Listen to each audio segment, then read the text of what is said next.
Hello दोस्तों, आपका बहुत-बहुत स्वागत है हमारे यूट्यूब चैनल जेसीबीआरओ लैब्स पर। तो आज की इस वीडियो में हम सीखने वाले हैं कैसे हम फायर अलार्म बना सकते हैं साउंड सिस्टम के साथ जो हमें वॉइस मैसेज दे बोल के कि आग लग गई है, आग लग गई है, आग लग गई है।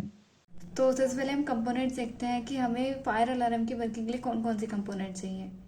DST11, ESP32 micro controller, DYSV8F voice module, power extension board with 7805 IC, some jumper wires, एक speaker, micro B USB cable for data transferring and आग लगाने के लिए कैंडल, एक मैच स्टिक। सो फ्रेंड्स, ये हमारा DST11 है। इसके 3 टर्मिनल है, +5 वोल्ट डाटा पिन और नेगेटिव टर्मिनल।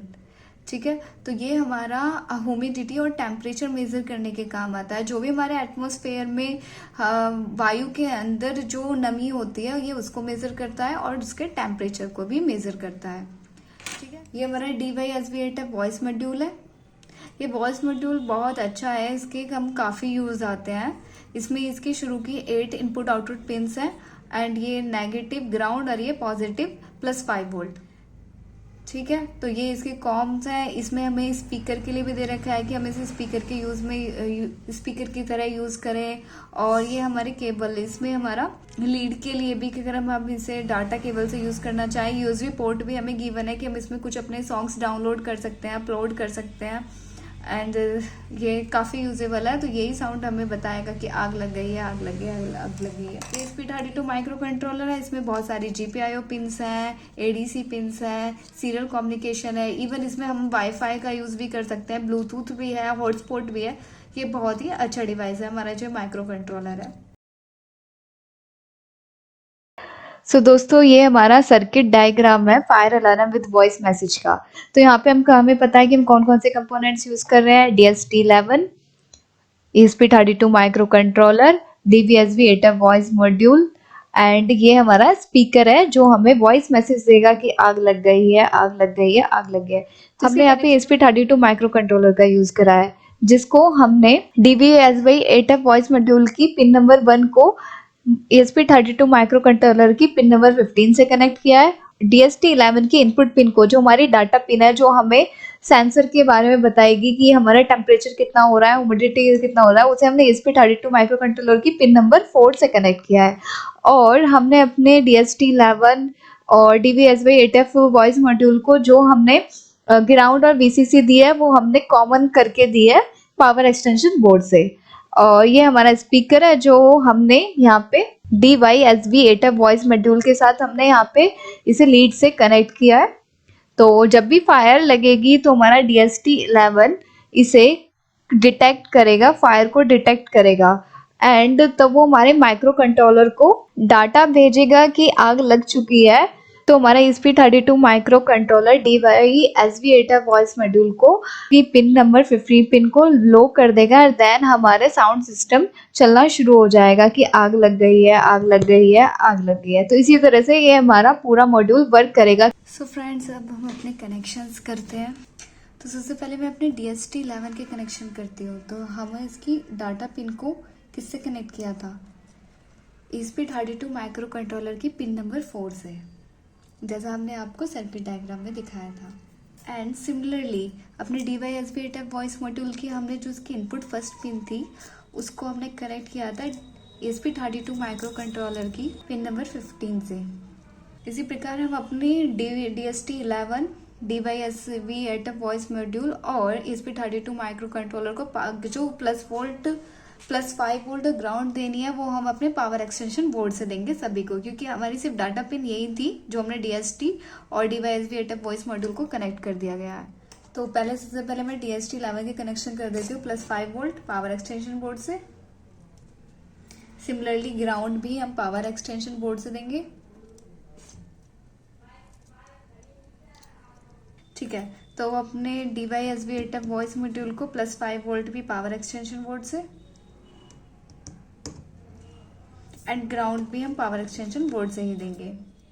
तो हमने अपने DST11 और DYSV8F वॉइस मॉड्यूल को +5 वोल्ट ग्राउंड दे दिया है और अपने ESP32 माइक्रो कंट्रोलर को भी हम ग्राउंड पावर एक्सटेंशन बोर्ड से ही देंगे।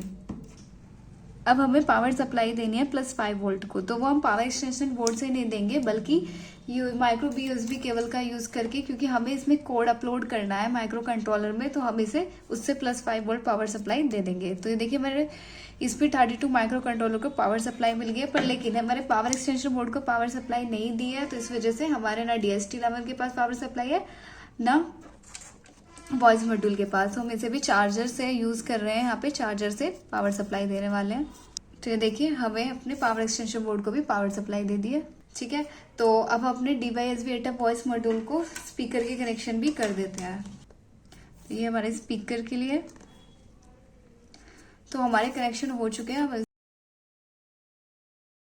तो यहाँ पे हम अपना कोड लिखते हैं। तो हमने एक न्यू फाइल यहाँ पे ओपन कर लिया जिसको मैंने फायर अलार्म के नाम से सेव कर दिया है। तो हम यहाँ पे किसका यूज कर रहे हैं, DST11 का, ESP32 माइक्रो कंट्रोलर का और DYSB वॉइस मॉड्यूल का। तो हमें इस सब के बारे में यहाँ पे डिस्क्रिप्शन में यहाँ पे डिफाइन करना होगा। तो अभी तक हम जब लिखते आते हैं तो हम लिखते हैं कि भाई इंट हमारा कोई नाम दे देते हैं उसका साउंड और उसे पिन नंबर दे देते हैं कि भाई पिन नंबर 6 से, इस तरह से हम डिफाइन करते हैं अपने पिन के बारे में। पर हमारा जो DST11 होता है उसका सिनेरियो पूरा अलग होता है। उसके लिए सबसे पहले हमें अपनी हेडर फाइल्स लिखनी होती है DST11 की। तो उसकी हेडर फाइल है हैशटैग, तो ये हमारे DST11 की हेडर फाइल है #include dst.h, ये लिखनी होती है। और इसकी एक और हेडर फाइल है, तो #include dst.h और #include dst_u.h। तो ये हमें हेडर फाइल्स यहाँ पे ऐड करनी होती है DST11 के लिए। अगर आपके ये मेरी लाइब्रेरी में ऑलरेडी इंस्टॉल है इसलिए मैंने यहाँ पे इनको डायरेक्ट लिख दिया है, पर लेकिन अगर ये आपकी लाइब्रेरी में इंस्टॉल नहीं है तो आपको इंस्टॉल करनी पड़ेंगी। तो आप टूल्स में जाएंगे और मैनेज लाइब्रेरीज पे जाएंगे, तो यहाँ पे ये हमारी लिस्ट इंस्टॉलेड होगी। तो देखिए वो हमारी लिस्ट यहाँ पे अपडेट हो गई है। उसके बाद आप यहाँ पे लिख सकते हैं DST11। तो यहाँ पे जो हमारी DST11 की है सेंसर लाइब्रेरी है वो यहाँ पे आ जाएगी। तो यहाँ पे हमारी DST sensor library already install है, तो इसमें यहाँ पे इंस्टॉल का ये दिखा नहीं रखा।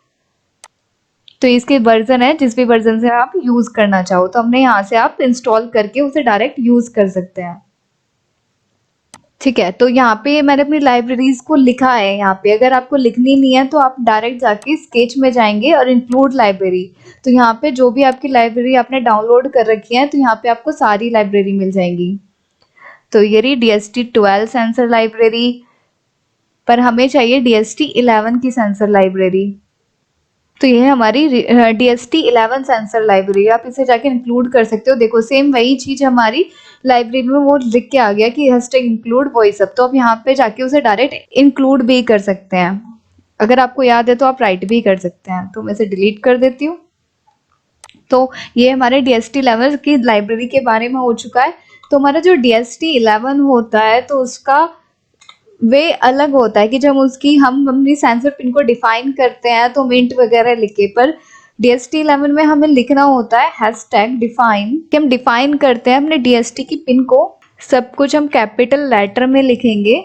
तो DST पिन लिखकर यहाँ पे हम वो पिन नंबर लिखते हैं जिससे हमने अपने DST11 को ESP32 माइक्रो कंट्रोलर से कनेक्ट किया है। तो हमें किससे कनेक्ट किया है, पिन नंबर 4 से। तो मैं यहाँ पे कमेंट में भी लिख देती हूँ, ठीक है। तो जो पिन हमने माइक्रो कंट्रोलर से कनेक्ट किया है वो पिन हम यहाँ पे लिख देंगे।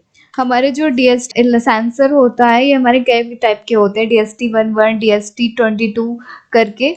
तो हमें यहाँ पे DST का टाइप भी लिखना होता है कि हम कौन से टाइप का अपना DST यूज कर रहे हैं। तो यहाँ पे सब हम कैपिटल में ही लिखेंगे लेटर में। और तो हमारा जो DST का टाइप क्या है, DST11, तो हम वही लिखेंगे DST11, ठीक है। तो हमें यहाँ पे वो टाइप लिखना है। अगर आप DST22 का लिख रहे हैं तो अब हम DST22 लिखेंगे। तो यहाँ पे हमने DST का तो हमने सब कुछ लिख दिया है, पिन नंबर भी, पिन टाइप भी। तो अब हम किसका यूज करें, DYSB वॉइस मॉड्यूल का। तो हमें उसका पिन के लिए इनिशियलाइज करना होगा पिन के लिए। तो इंट हम उसे साउंड के नाम से ले लेते हैं। साउंड हमने उसे किससे कनेक्ट किया था, pin number ESP32 micro controller की पिन नंबर 15 से कनेक्ट किया था। तो ये हमने 15, तो ये किसके लिए है, ठीक है। तो हमारे DYSB वॉइस मॉड्यूल के बारे में हमने लिख दिया है। लेकिन इसके बाद हमारा जो DST11 होता है उसको हमें इनिशियलाइज भी करना होता है, उसके पिन को और उसके टाइप को। तो हमें इसे इनिशियलाइज़ करना है, तो उसके इनिशियलाइज़ करने का तरीका होता है कि हम कैपिटल लेटर में DST लिखते हैं, देन स्मॉल लेटर में DST पिन और यहाँ DST टाइप लिखते हैं। तो यहाँ पे हमने इसे इनिशियलाइज़ कर दिया है। ठीक है, तो हम अपने वॉइड सेटअप के अंदर आ जाते हैं। तो यहाँ पे हम ना बॉड रेट डिफाइन करता है कि हमें सीरियल मॉनिटर किस बॉड रेट पे चलाना है। देन यहाँ मैं प्रिंट करा देती हूँ। तो यहाँ पे मैंने प्रिंट करा दिया कि DST स्टार्ट, कि हमारा जो DST है वो स्टार्ट हो गया है।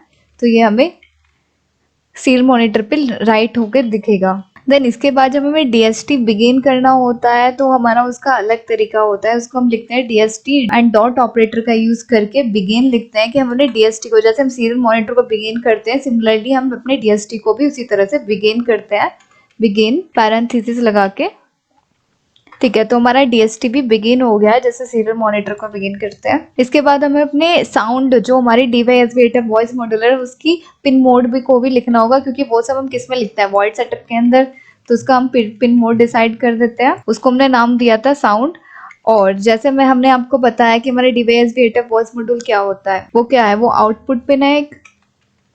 तो यहाँ आउटपुट, ठीक है। तो मैं यहाँ पे क्या करती हूँ कि मैं डिजिटल राइट अपने जो हमारा ये साउंड मॉड्यूल है, मैं इसको हाई कर देती हूँ। इसको हाई का मतलब है कि वो ऑफ स्टेट में हो जाएगा, कि हम जब इसे चलाएं तो वो स्टार्टिंग स्टेट उसकी क्या हो, वो स्टॉप हो। ठीक है, तो साउंड पिन और हाई, तो स्टार्टिंग में वो हमारा ऑफ स्टेट में होगा। ठीक है, तो हमारा वॉइड सेटअप का वर्क कंप्लीट हो गया है कि हमने अपने DYSB को भी बता दिया कि वो हमारी आउटपुट पिन है और उसे हाई कर दिया है, क्योंकि लो स्टेट में वो ऑन हो जाता है, लो करने पे वो ऑन हो जाता है। ठीक है, तो हम अपने वॉइड लूप के अंदर आ जाते हैं। तो वॉइड लूप के अंदर सबसे पहले मैं एक डिले दे देती हूँ 2 सेकंड का, कि चलने से पहले एक डिले हो जाए। डिले, इससे क्या होगा कि जो भी हमारी चीजें होंगी वो 2 सेकंड, तो मैंने यहाँ पे 2 सेकंड का डिले दिया है मेजरमेंट में, कि जब भी हमारे वॉइड लूप हमारा लूप चलता रहता है, कि जब भी लूप चलेगा तो 2 सेकंड का डिले होगा हर मेजरमेंट में। जब भी DST11 क्या एक इनपुट पिन है, तो वो इनपुट हमें डाटा देती है। तो हम डाटा को रीड करेंगे तो किस में करेंगे, तो सबसे पहले हमें वो वेरिएबल डिफाइन करने हैं। तो हमारा DST11 क्या करता है, वो हमारी ह्यूमिडिटी और टेम्परेचर को मेजर करता है। तो मैं यहाँ पे एक फ्लोट ले लेती हूँ, क्योंकि आंसर हमारे पॉइंट में भी आते हैं। तो फ्लोट ले लेती हूँ ह्यूमिडिटी की, जो हमारी ह्यूमिडिटी होगी वो फ्लोट और 0.00, कि वो 2 पॉइंट तक हमें हमारा आंसर दे।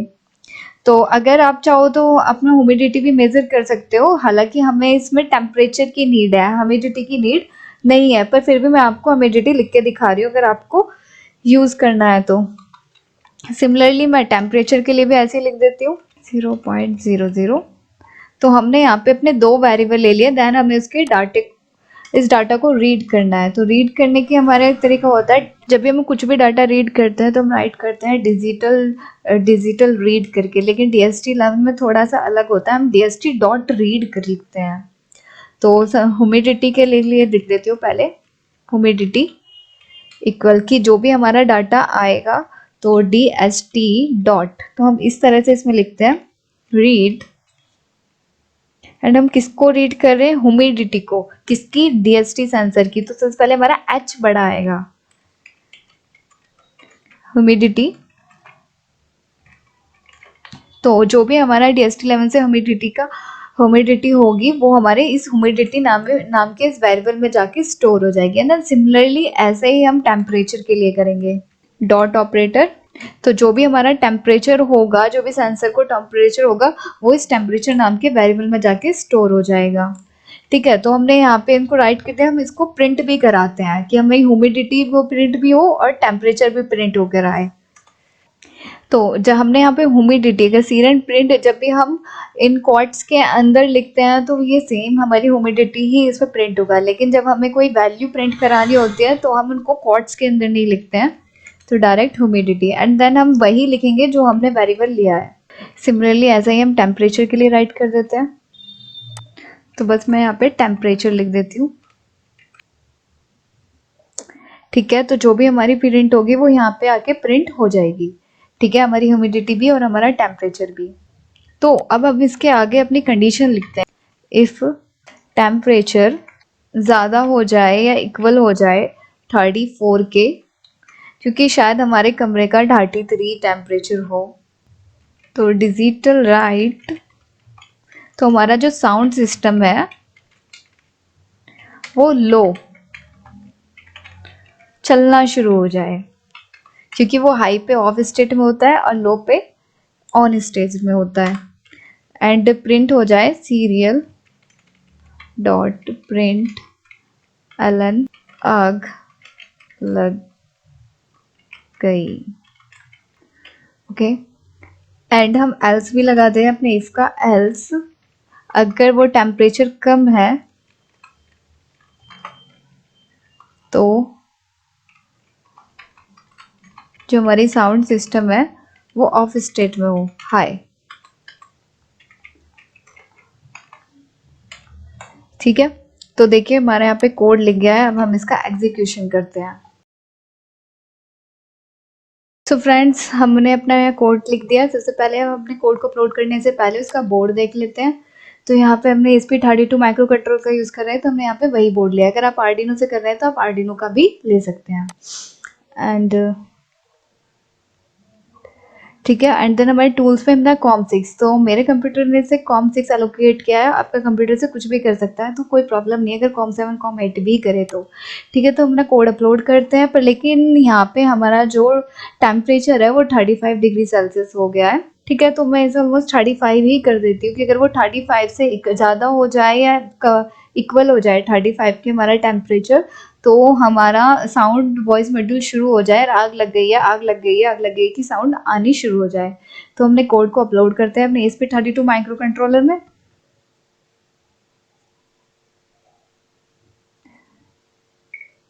तो हमारा कोड अपलोड हो गया है। तो हम सबसे पहले सीरियल मॉनिटर को देखते हैं कि हमारा, तो यहाँ पे आप देखिए कि हमारा जो टेम्परेचर आ रहा है वो 34.10, 34.20, 34.20 जो हमारे रूम का भी टेम्परेचर है। ठीक है, तो अब हम इसमें आग लगाते हैं। तो यहाँ पे मैं कैंडल का यूज़ कर रही हूँ आग लगाने के लिए। तो आप प्लीज़ इसे घर में यूज़ ना करें, हम यहाँ पे इसे पूरी सेफ्टी के साथ कर रहे हैं। तो सेफ्टी का, अगर आप इसे घर में यूज़ कर रहे हो या बना रहे हो तो आप इसे सेफ्टी के साथ करें, क्योंकि ये बहुत ही खतरनाक हो सकता है।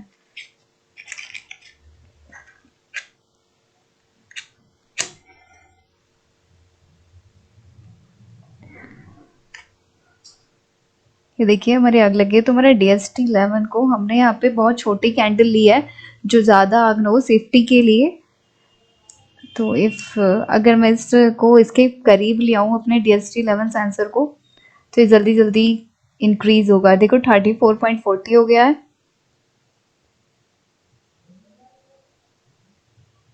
50, 60, 70, 80, 90 एंड 35 होते ही आग लग गई, ये देखिए आपको सुनाई दे रहा है।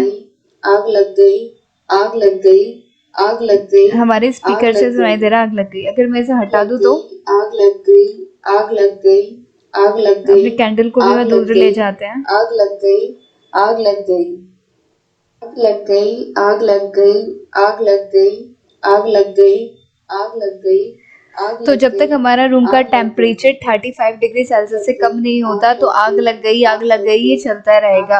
अगर अपने रूम के टेम्परेचर को डिक्रीज करते हैं तो देखते हैं क्या होता है। लग गई, आग लग गई, आग लग गई, आग लग गई, आग लग गई, आग लग गई, आग लग गई। सो फ्रेंड्स, हमने रूम का टेम्परेचर डिक्रीज करने के लिए यहाँ पे फैंस एंड ऑल चला दिया है, जिससे इसका टेम्परेचर कम होता जाए। तो देखिए हमारा टेम्परेचर धीरे धीरे कम होता जा रहा है। तो ये आग लग गई, आग लग गई जब तक ही बोलते रहेगा, जब तक कि ये टेम्परेचर कम ना हो जाए। आग लग गई, आग लग गई, आग लग गई, आग लग गई, आग लग गई। तो हमारा ये 35 पे पहुंच गया। जैसे ये 35 से नीचे चला जाएगा तो हमारा ये साउंड सिस्टम बंद हो जाएगा। देखिए, तो जैसे ही हमारा टेम्परेचर 34.90 डिग्री के करीब पहुंचा तो हमारा वॉइस मॉड्यूल चलना बंद हो गया। तो इसी तरह से हम यहाँ पे आग लगेगा, हम एक फायर अलार्म सिस्टम बना सकते हैं कि अगर हमारा टेम्परेचर ज़्यादा हो उसका यूज़ करके अगर आपको हमारी वीडियो अच्छी लगी हो तो please like, share and subscribe.